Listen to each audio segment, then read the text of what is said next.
En la vida hay tres constantes: el cambio, la elección y los principios. Tres constantes. Cambias porque elegiste incluir nuevos hábitos y descubrir nuevos principios. Hoy tienes el poder de elegir que la vida es un milagro, un aprendizaje, un regalo. Por eso, deseamos que los siguientes minutos estés bien y de buenas. Bien y de buenas. El podcast con David Silva. Bienvenidos. Bienvenidos a este episodio de Bien y de Buenas, el podcast. Hoy tenemos un episodio demasiado interesante, importante para todos aquellos que en el mundo laboral están buscando ser líderes, y aquellos que hoy se enfrentan a este mundo laboral seguramente hoy se han encontrado con muchos jefes y tal vez hoy algunos, muy pocos líderes. Por eso hoy el invitado que tengo como diseñador se obsesionó por la creatividad y la curiosidad y ha sido docente, catedrático en una universidad, y desde ser funcionario público ha desarrollado e implementado muchísimos programas para la innovación y el emprendimiento del que hoy se goza ser empresario. Es CEO de Startup Company, que son fundadores, creadores de Starco, que es uno de los encuentros más destacados de emprendimiento en toda América Latina. Es un referente y para mí es un lujo porque puedo decir que es mi amigo y me encanta tenerlo aquí. Él es Luis Felipe Barrientos. Barry, bienvenido a este episodio, bienvenido a Estar Bien y de Buenas. ¿Cómo estás? David, feliz de escucharte. Creo que uno siempre le dará pena escuchar su historia, como dice, Dios mío, que ahora sí hice tantas cosas, pero creo que ha sido producto de eso, de la experiencia, de la confianza y de nada, de generar valor y de servir. Pues, ¿cómo estoy? Feliz de estar aquí conversando contigo con un tema tan interesante como el liderazgo. Eso me encanta. Yo quiero preguntarte algo. Bueno, eres fan del storytelling, lo decíamos antes de grabar este podcast. Antes de que arranquemos de hablar de liderazgo, hay una enfermedad de origen japonés que tú, siendo speaker TED, le contaste a muchas personas, y es esa manía de comprar libros que no vas a leer, esa famosa enfermedad llamada de Sundoku que tenemos atrás en tu biblioteca. ¿Son 6,000 libros aproximadamente? Sí, mi casa está llena de libros por todos lados y parte de esa obsesión por comprar libros tiene que ver con nada, como con una sed por el conocimiento. Y bueno, no, sí, me encanta leer, no es que no lea, pero a veces me puede más las ganas del libro que leerlo. Me leo muchos, pero todavía tengo mucho por qué leer. Este año que estuve en la feria del libro, me compré otros 7 y pensé, tengo de los 10 que me compré el año pasado, me he leído como 5, entonces creo que soy más acumulador que otra cosa, pero nada, fan del conocimiento, fan del conocimiento. Cuando hablamos de liderazgo, yo siempre pregunto, ¿el liderazgo nace o se hace, Barry? Es una bonita pregunta. Pues no, yo creo que todo en la vida, como cualquier actividad humana, se hace y se aprende. Eh, Todos tenemos talentos. Hay personas que definitivamente, seguramente, producto de su historia de vida, pueden ser mucho más asertivos o inteligentes emocionalmente, pero al final del día es que el liderazgo es el acto de servir, el acto de inspirar, el acto de sacar lo mejor de la gente. Y más allá de cualquier cosa, eso tiene que ver con una vocación de vida. Entonces, creo que se hace producto de la experiencia, producto de lo que somos como seres humanos, producto de nuestra energía y producto de los resultados que queremos lograr. De hecho, hay un tema que me encanta, hay un libro que se llama Liderazgo en un mundo caótico, ahorita lo encontraré, está por aquí, de una mujer que habla, Jennifer White, dice, un buen líder tiene que tener 2 condiciones. La primera, ponerle visión, y es para dónde se va a mover el barco. La segunda, sacar lo mejor de la gente para que esa visión ocurra. Cómo inspirar a los demás para que ese barco donde se va a mover, pues salga adelante. Entonces, desde esa orilla, creo que el liderazgo tiene una cosa bonita y tiene que ver con una vocación de servicio para sacar lo mejor de la gente que te rodea. ¿Tú crees que por eso hay muy pocos líderes en este mundo laboral, en este entorno digital o en el entorno o en cualquier tipo de ecosistema? Lo digo porque muchas veces es más fácil mandar y ser el jefe que inspirar a otros siendo un líder. Bueno, es una pregunta difícil, porque como todo depende de la industria y depende del ser humano, ¿no? Entonces, no, yo creo que hay gente más bien que independientemente de la industria, hay gente que entiende que para lograr resultados extraordinarios, pues se hace a través de las personas. Las cosas ocurren cuando la gente se levanta de la cama diciendo, qué rico esto que hago, esto está conectado con mi energía vital, con mi propósito, y el liderazgo es básicamente una capacidad humana. Entonces, no sé si sean pocos o muchos, no te sabría decir porque depende de la industria, de la persona, del ser humano que hay detrás de cada puesto.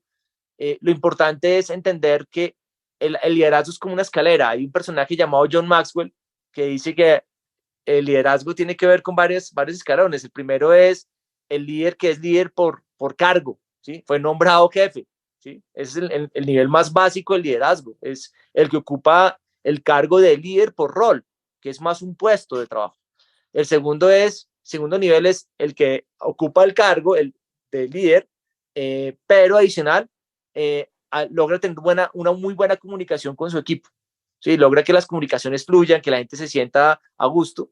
El tercer nivel, dice John Maxwell, que es cuando no solo tiene el cargo, las comunicaciones fluyen, sino también logra que las cosas pasen, gracias a la inspiración, a usar la palabra justa, a generar acuerdos, a trazar rutas claras. Y el cuarto nivel es esas personas que tienen el cargo, se saben comunicar, saben generar resultados con su gente y adicional, hacen lo que sea durante toda su vida para desarrollar la gente que le rodea. Un buen líder desarrolla a su gente, saca lo mejor de la gente, da feedback permanente, hace que la gente saque la mejor versión de sí mismo. Entonces, más bien, lo que yo pienso es, hay gente que entiende que esa es la magia de liderar, ¿no? Contratar gente más inteligente que uno, sacar lo mejor de la gente. Eso es un poquitico como el norte de un buen líder.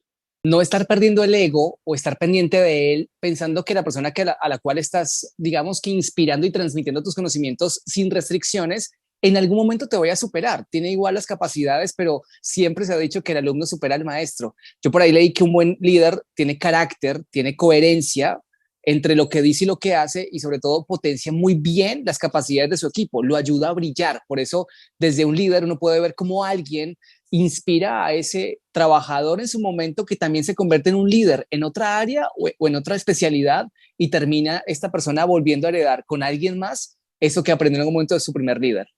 No, y también te digo, también el caso contrario. Sí, pero ¿cuál es el caso contrario? Yo he aprendido más de los antilíderes que de los líderes. He ¿Cómo así? ¿Cómo tenido, así? pues es que he aprendido a liderar no solo por los líderes que me inspiran y que me han enseñado el poder de la empatía, de la resolución de conflictos. De hecho, hay frases que son mantras en mi vida. Tuve un jefe que me regaló una frase muy linda. Me dijo, los profesionales no se hacen las conversaciones fáciles, se hacen las conversaciones difíciles. Qué frase tan poderosa. Otro jefe que me decía cada vez que yo entraba a su oficina, jefe, tengo un problema. Y me decía, y bueno, ¿qué solución no ha pensado? Y entonces me decía, cada vez que entra a mi oficina, usted tenga un problema, traiga 3 soluciones. Y entonces llegaba, jefe, hay un problema y tengo 3 soluciones. Perfecto. Y de esas, ¿cuáles quiere escoger usted? Yo, tal, perfecto. Entonces no me necesita. Empoderamiento total. Pero cuando me refería del antijefe o del antilíder, son aquellos líderes tóxicos. Yo tuve jefes tóxicos durante mi vida.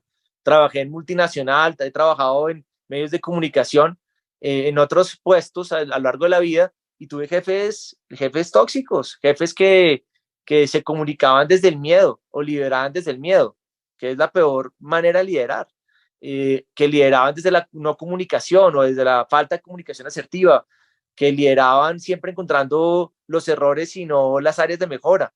Y esos líderes me enseñaron mucho, porque llega al punto en que o uno los ve como enemigos o los ve como maestros. Y todo depende de cómo los quiera ver. Yo los reconozco como maestros. Es más, curiosamente no guardo ningún rencor ante esto. Yo lo digo, estos personajes me enseñaron lo que uno no debe hacer. Y, y, y lo reconozco y lo aprecio. Y no con Yo, intención, pero no, también.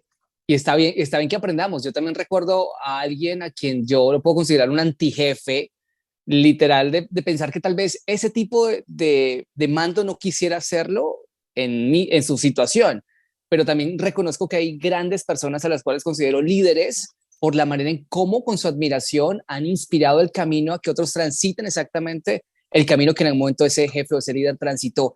Yo te pregunto, ¿crees que la inteligencia emocional juega un papel importante a la hora de liderar, de ser líder para un equipo? No, pues sin duda para mí es la habilidad blanda más importante de todas. en muchas compañías que he tenido la oportunidad digamos, de acompañar a lo largo de los años como consultor o desde cualquier lugar en el que he estado, como emprendedor, como trabajador de empresas o como, qué sé yo, como funcionario de gobierno, es que hay gente que llega a los cargos por sus capacidades técnicas, ¿sí? Lo cual está bien, seguramente desde el merecimiento está bien, pero es que cuando uno ocupa un cargo de liderazgo, tiene que trabajar con personas, tiene que trabajar con emociones, tiene que trabajar con realidades, tiene que trabajar con situaciones. Una persona inteligente emocionalmente es capaz de leer las emociones del otro, es capaz de leer sus propias emociones, es capaz de construir la verdad de manera conjunta, es un buen conversador, entiende que no es solo llegar al resultado, es cómo llegas al resultado, ¿sí? Cuidando a las personas que te rodean. Es que uno puede exigir, pero no puede exigir desde la morosidad, uno puede exigir desde la franqueza, pero siempre también desde el respeto y desde sacar lo mejor del otro. Entonces, la inteligencia emocional sin duda es la base de todo, porque es la capacidad de construir una relación con otro, siendo guardián de las emociones del otro y las propias emociones. Entonces, desde esa orilla, para mí es digamos, una de las inteligencias más importantes, porque hay muchos tipos de inteligencia, las inteligencias múltiples que hablaba Howard Gardner, y tal vez esa es la más poderosa a la hora de construir ese capital relacional, ¿no? Porque al final, piensa esto, ¿qué es un trabajo? Es la construcción de una relación, ¿sí? Los proyectos pasan, los proyectos se olvidan, pero las relaciones quedan. Entonces, al final del día, qué rico estar en un espacio donde las cosas sucedan, pero salvaguardando el respeto y la dignidad humana y la relación con el otro. Entonces, yo creo que desde ese sentido la inteligencia emocional es la base de todo. Y no todos los líderes que llegan a cargos técnicos o a cargos directivos son inteligentes emocionalmente. Y ahí es donde empiezan los problemas. Son volátiles, no tienen inteligencia emocional y no son empáticos, que me parece que la palabra empatía es relacionada al liderazgo de una forma contundente. Ahora me pusiste a pensar y traigo a colación una frase que leía o escuchaba de alguien que también es muy cercano y tiene que ver mucho con el ecosistema digital. Y ella me decía, mira, David, yo siento, Angélica Escobar, que también es ex gerente de marketing de muchas marcas, me decía, David, yo siento que la vida es como una startup. O sea, tiene altos y tiene bajos y se presenta con múltiples desafíos. Y eso es lo que tal vez hoy te quería preguntar. Un líder genera inspiración y motivación a su equipo, que en algún momento hoy es su equipo, mañana también va a ser un equipo de líderes a un equipo nuevamente, pero también presenta desafíos. ¿Qué desafíos hoy debe enfrentar un líder o una persona que está desarrollando sus habilidades para hacerlo? Uy, esa es una pregunta absolutamente poderosa. Además, tocaste dos palabras muy bonitas, la inspiración y la motivación. Eh, pues la motivación viene del motivo. Para mí es entender cuál es tu motivo. Yo creo que pienso mucho en Jim Collins, que fue un gran consultor organizacional, un ex McKinsey que escribió grandes libros del mundo del management. Hay un libro de él muy famoso que se llama Good to Great, y él dice, contrate a la gente correcta y ponga en el lugar correcto, ¿sí? Entonces, el primer paso es, tenga a la gente que es en su equipo, ¿sí? Gente que ya uno tiene que motivar a nadie, la gente tiene que llegar de acuerdo a ese rol o a ese perfil que va a desempeñar, pues con la fuerza necesaria para que las cosas pasen, que el trabajo le tiene que gustar. La gente de AWS se demora en contratar, ellos toman su tiempo para contratar a alguien. Dice un dicho, contrate lento, despida rápido. ¿Sí? Infortunadamente hay gente que uno tiene que dejar ir, eso es parte de la vida, ¿no? Y uno de los primeros temas que hay que entender desde esa orilla es saber contratar, ¿sí? Saber rodearse de gente que te va a dar buena energía. Decía uno de mis grandes maestros y mentores, que en paz descanse, Diego Parra Duque, creador de una firma muy bonita llamada Catarsis. Él decía que para contratar hay dos secretos. La primera es si esta persona que tú vas a contratar te carga o te descarga energía. Y eso uno lo lee en la entrevista. Y un buen entrevistador sabe que leer la energía, ¿no? Hay gente que es muy hábil. No por ende las compañías tienen áreas de recursos humanos, porque saben que hay gente que sabe identificar esas energías en una, en una entrevista. Y entender que uno tiene al frente una persona de buena energía, buena onda, es muy importante, porque esa es la virtud de la actitud. Si no tienes eso va a generar a la vuelta de la esquina algún problema, ¿cierto? El segundo tema es, ¿qué pasaría si fuera al revés? Si esa persona a la que tú estás entrevistando fuera tu jefe, ¿te sentirías cómodo? Y a los años si uno desarrolla esa intuición, uno contrata la gente correcta. Y es que es el primer tema. Yo puedo tener un equipo de fútbol, pero yo tengo que tener la gente que va a ocupar la mejor posición en la cancha, el mejor arquero, el mejor mediocampista, el mejor defensa, el mejor delantero, ¿sí? Tener esas condiciones para que las cosas pasen, ¿sí? Primero tener el mejor jugador en la cancha, en la posición que va a jugar, es un tema, pero sobre todo que sepa trabajar en equipo, ¿no? Porque al final, como decía Michael Jordan en una frase célebre, el jugador de la NBA, de los Red Bulls, decía, pues el campeonato se puede ganar, uno puede ganar partidos, pero los campeonatos se ganan es con el talento de un equipo, no de un ser humano. Entonces, desde esa orilla, la primera condición es contratar bien. No siempre uno tiene la intuición para hacerlo. Por eso hay que demorarse en contratar bien. Sí, es la primera cosa. La segunda, la claridad y las reglas de juego. Yo creo que cuando uno establece principios de convivencia, yo creo que eso es lo básico. Yo lo primero que llego cuando entro a alguna compañía es entender la cultura, cuáles son sus valores, cuál es su propósito, qué hace que la gente se levante de la cama, cuál es su energía vital, y construyo esa conversación. Antes de hablar de negocios, de proyectos, eso se hace, eso se hará, pero primero entender cuáles son las virtudes de las personas. Y a mí me encanta hacer ejercicios como este. Hago un ejercicio llamado sociogramas, y es que le entrego a la gente, los reúno en algún lugar, les entrego fichas de Lego, post-its, marcadores, les entrego un pliego y les digo, ¿cómo es este equipo hoy? Toda la gente me dibuja cosas, hace cómo son sus relaciones dentro del equipo, fuera del equipo, con los clientes, con los proveedores, con otras áreas de negocio, con ellos mismos, con sus jefes directos. Listo, perfecto. Y les pregunto qué funciona de ese equipo hoy, qué no funciona, ¿no? Y la gente empieza a hablar y conversar. Es una radiografía espectacular para entender qué está pasando en el equipo. Luego les pongo un segundo ejercicio. ¿Cómo le gustaría que fuera este equipo?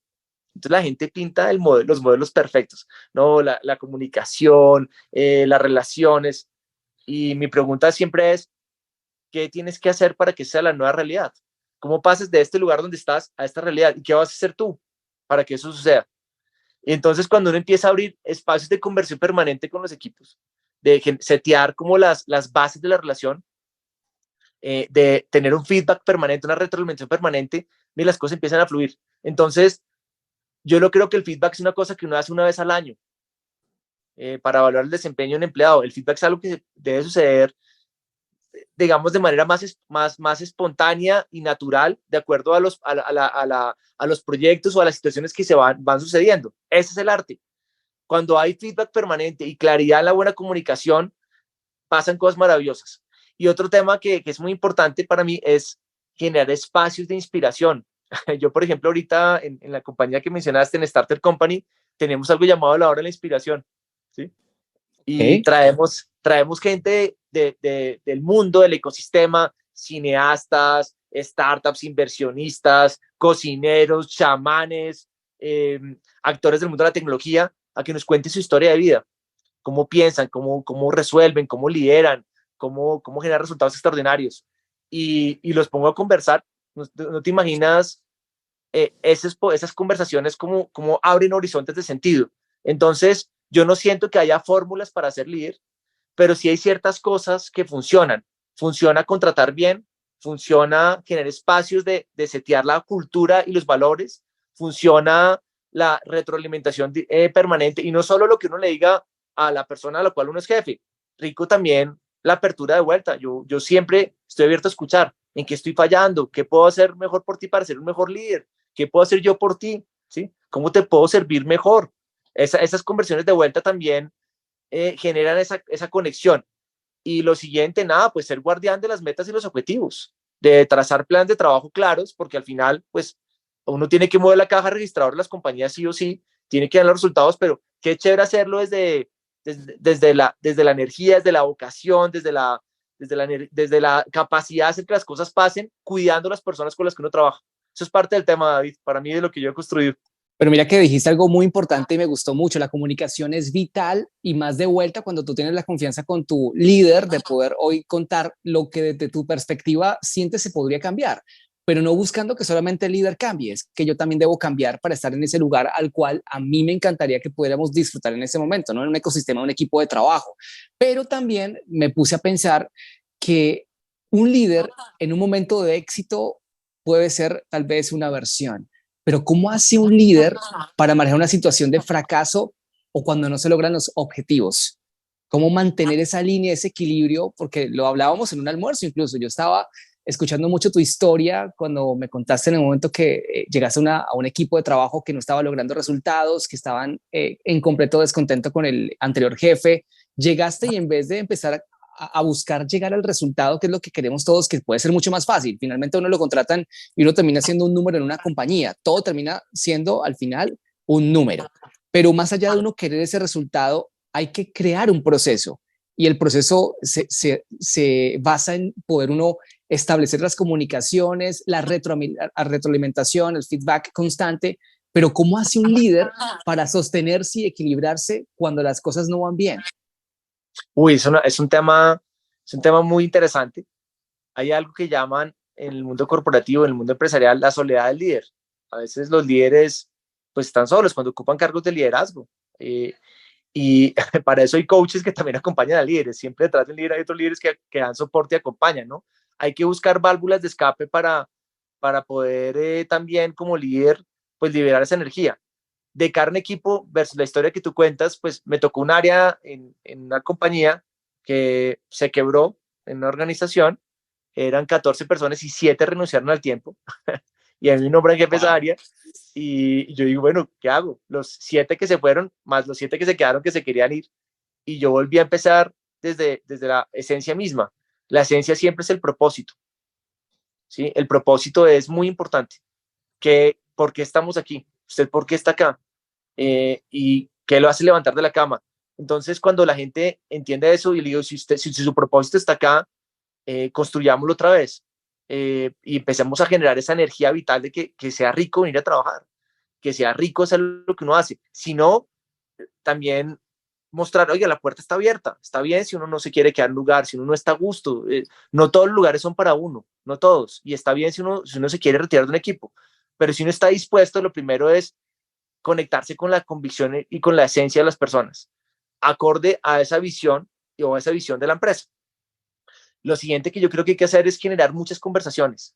Primero desde los valores y desde la cultura. Y es, ¿qué queremos lograr? ¿Para qué lo queremos lograr? ¿Cómo lo queremos lograr? ¿Cuándo lo vamos a lograr? A generar estos acuerdos de servicio y de impacto y de resultado. Y empezar a tener victorias tempranas y empezar a tener mangos bajitos y empezar a generar feedback permanente. Eso hace que las cosas pasen. Ahora, el fracaso no hay que tenerle miedo, el fracaso es muy importante. De hecho, grandes organizaciones se logran con grandes fracasos. Es más, si uno no está fracasando, tal vez no está haciendo las cosas tan bien como uno se imagina. Las compañías que fracasan es porque están innovando, porque están sorprendiendo al mercado. Hay un país que admiro profundamente en eso, Israel. ¿Sí? Israel es un país que ha logrado sortear fracaso tras fracaso, pero detrás del fracaso hay un tema muy importante. No es el fracaso lo importante, lo que importa es el aprendizaje, desarrollar culturas de aprendizaje. Eso es lo que importa. Y tener algo dentro del fracaso, que es la osadía. ¿Sí? De hecho, hay una palabra que usan los israelitas que es la yuspa. La yuspa es la valentía para levantarse, la osadía de salir adelante. Es que imagínate un país como Israel, rodeado de desiertos, rodeado de enemigos, sin agua, y sin embargo es una potencia mundial. ¿Por qué? Porque se dieron cuenta que su capacidad de salir adelante tiene que ver con su intelecto, con sus ganas, con su capacidad innovadora y construir una cultura de osadía para poder generar grandes resultados y ser una potencia mundial, a pesar de las circunstancias. Un país que es del tamaño de Cundinamarca, ¿sí? Wow. Que tiene 8 millones de habitantes, que si uno lanza una piedra le pega una startup en la cabeza. ¿Sí? Entonces, un poquito esa historia de liderazgo también nos inspira. El fracaso es parte de un proceso de conexión. Entonces, lo que uno tiene que hacer es cuidar cómo fracasa uno, porque el mundo de la innovación le enseña es experimente. Si el experimento no funciona, pues hermano, el experimento no hace que se pierda, son apuestas. Por eso hay metodologías para fracasar. Ahí la palabra interesante es la iteración, es iterar, y eso hay también toda una teoría muy bonita. La teoría más fuerte la maneja un personaje llamado Eric Rice, un emprendedor de Silicon Valley, que escribe un libro llamado Lean Startup que dice, itere, si cree, experimente y evalúe, y vuelva a empiece. Al final el fracaso es parte de un proceso evolutivo, y si la gente entiende que eso es parte del desarrollo de un negocio, parte del desarrollo de una empresa, parte del desarrollo de llegar al mercado, pues las cosas fluyen, porque al final lo importante no es la solución, lo importante es estar enamorado del problema de manera permanente y estar pivoteando. Entonces, si uno está en una posición de liderazgo y se encuentra con el fracaso, pues entenderlo como parte de un proceso, recoger la energía del grupo y decirle, listo, no era por acá, nos equivocamos, volvamos a resetear, entendamos que esa es una iteración más y que nos está esperando la oportunidad a la vuelta de la esquina. Hay un cuento muy lindo que quería echarte rápido para ya darte la palabra, es que pucha, me leí un libro sobre el arte de vender, no recuerdo cómo se llama el libro, de un vendedor de seguros que vivía frustrado porque él decía cada 10 clientes vendía, pero él vivía frustrado porque decía 9 me decían que no y uno me decía que sí. Entonces alguien puede ver el vaso medio vacío y decir, oiga, soy un fracasado, yo solo tengo un cliente de 10, pero ese cliente le compraba $1,000 y ahí lograba sostenerse. Ah, pero soy un fracasado, uno de cada 10 me dice que sí. Y el tipo cambió su mentalidad. Él logró que esa mentalidad fuera el vaso medio lleno.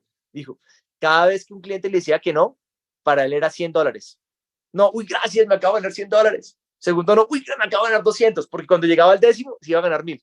¿Sí? Entonces, todo en la vida depende de la actitud como uno vea las cosas. ¿Sí?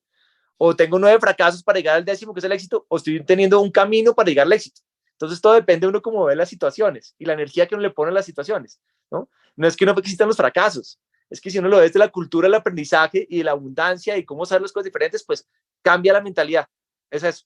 Y es bonito porque desde tu experiencia durante muchos años, yo me imagino que a este punto no te imaginaste nunca ser un líder. Creo que ese camino de líder o ese título lo fuimos adquiriendo a medida que nos fuimos formando y que la vida nos fue llevando ese proceso de crecimiento. Creo que no podemos titularnos líderes queriendo ser líderes. Finalmente, a veces la gente o el mismo equipo es quien designa que tú tienes esas capacidades y que tienes algo dentro de ti por esa vocación a llegar a ser ese líder.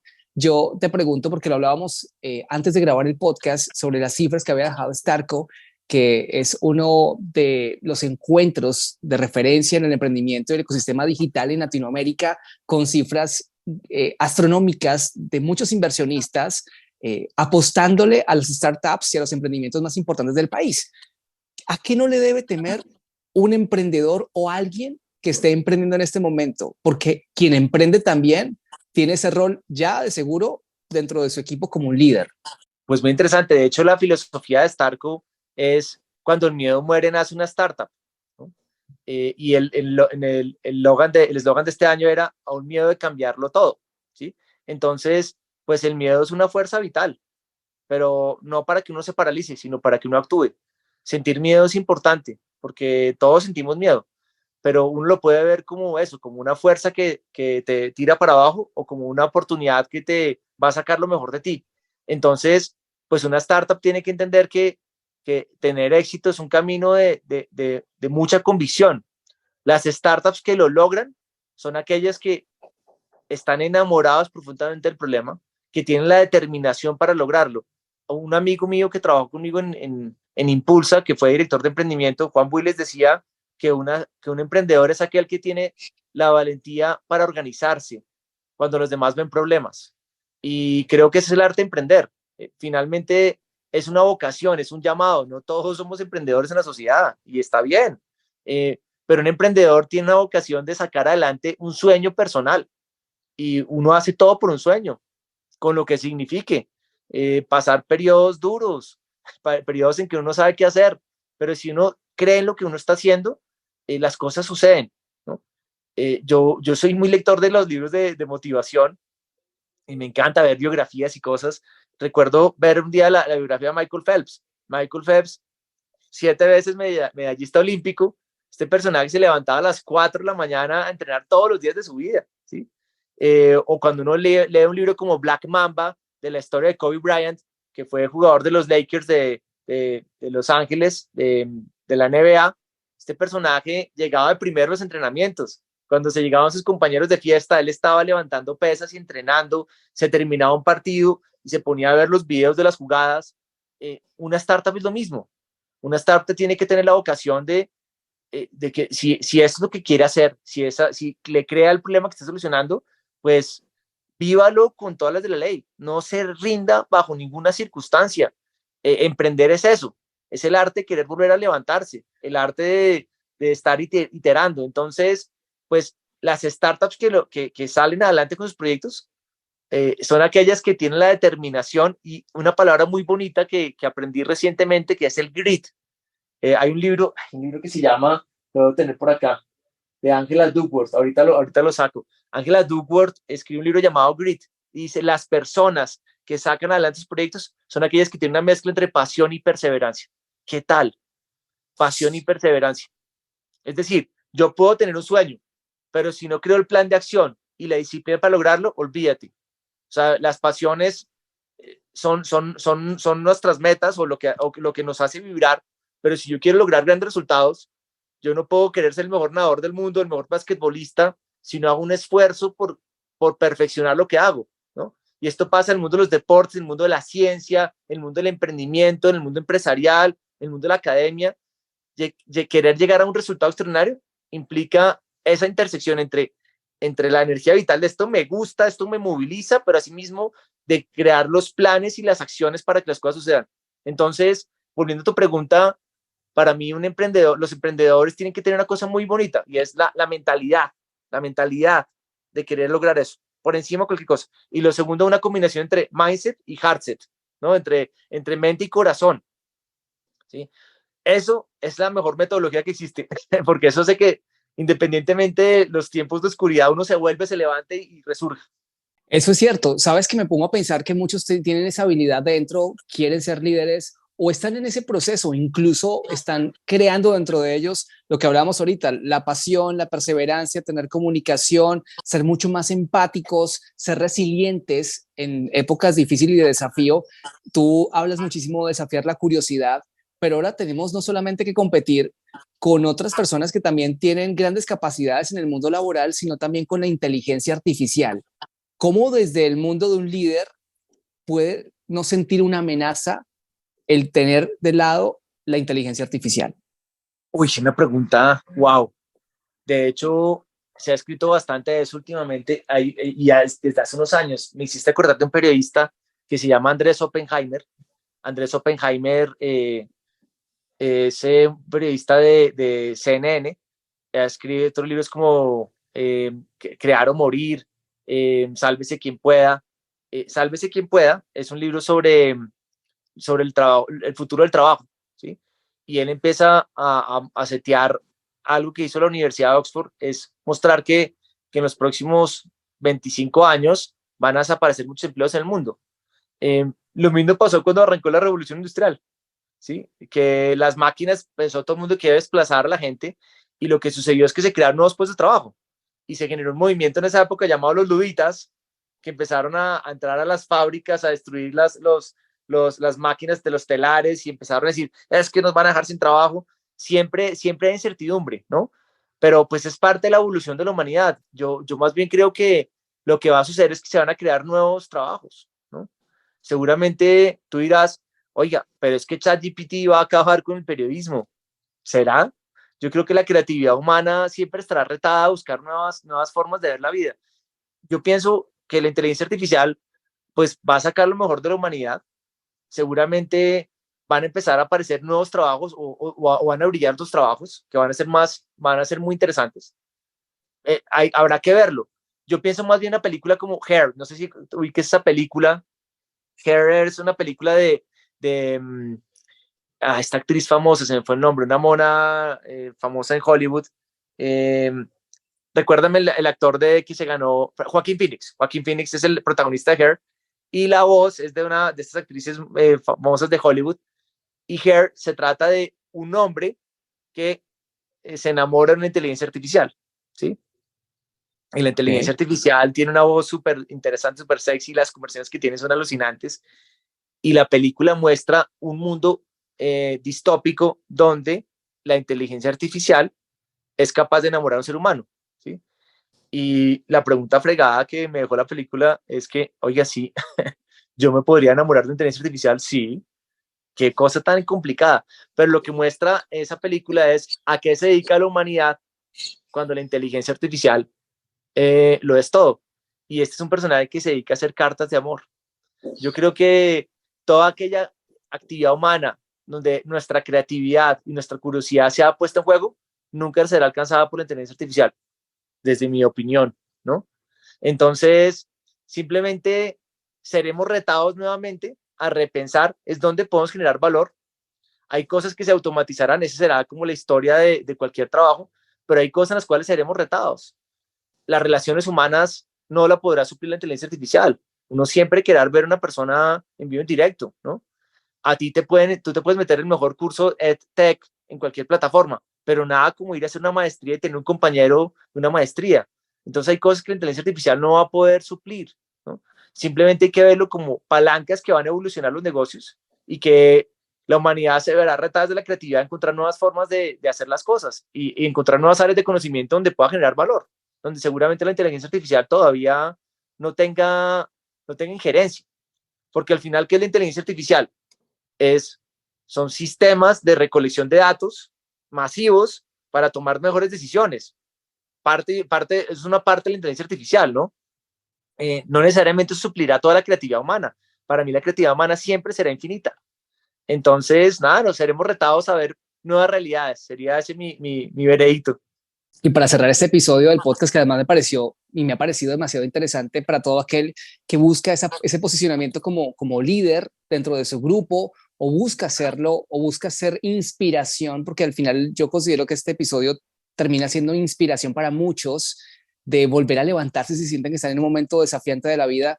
Yo voy a tomar una frase justamente que tú decías en un speaker TED, y es que las personas creativas son buscadoras de posibilidades. La curiosidad nunca debe terminar.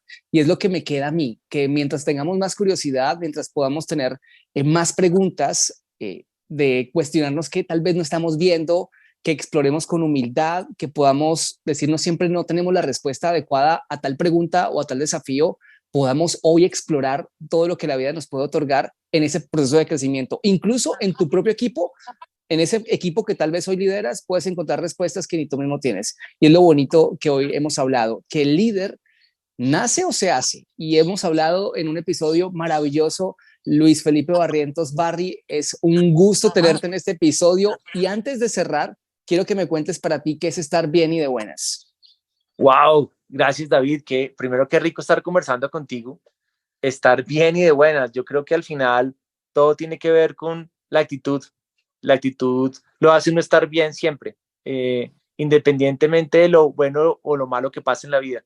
Todo es una cuestión de interpretación. Y de buenas, bueno, yo diría que las serendipias de la vida, las buenas coincidencias, ¿no? Cuando pasan cosas en el momento justo, que uno cae en conversaciones, que uno conoce a la persona correcta, que uno cae en sus momentos de la vida, pero he aprendido también que para la oportunidad hay que estar preparado. Hay gente que le llega la oportunidad, pero si es una persona inquieta, curiosa, seguramente sabe aprovechar esa oportunidad. Entonces, viene de buenas, tiene que ver con la actitud y segundo con la magia de la vida que a veces te pone situaciones, personas y momentos que coinciden con tus pasiones y con tus intereses. Estoy de acuerdo contigo, estoy fiel de acuerdo contigo en el segundo punto, mucho más que en el primero, justamente por eso estamos aquí reunidos después de un almuerzo maravilloso que tuvimos, en el cual creo que conectamos y finalmente creció una linda amistad. Para mí es un honor tenerte acá en este episodio del podcast.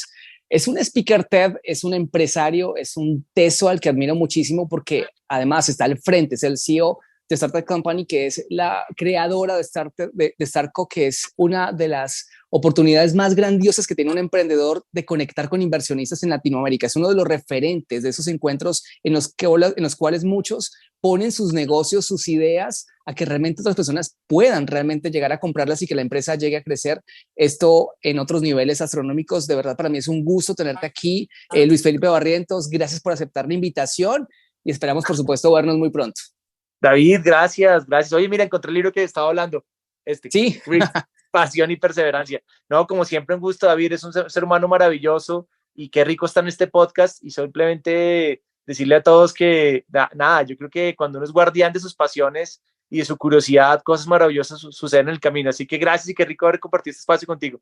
A ti por aceptar la invitación y a ti también, que si lo has escuchado y necesitas o crees que alguien lo necesita escuchar o vernos, pues simplemente compártelo a través de las redes sociales. Un episodio maravilloso hablando del liderazgo con Luis Felipe Barrientos en esta oportunidad, en este podcast, en este episodio, como cada semana, de Bien y de Buenas el podcast. Te espero a toda la comunidad que cada semana se conecta con nosotros en un nuevo episodio. Hasta pronto. Cada momento es valioso y tu actitud mucho más. Deseamos que los minutos que acaban de pasar hayas aprendido, reflexionado, hayas decidido y elegido con más sabiduría, pero sobre todo que en cada minuto de este podcast hayas estado bien y de buenas. Bien y de Buenas, el podcast con David Silva. Cada semana espera un nuevo episodio. Síguenos en redes sociales como @soydavidsilva.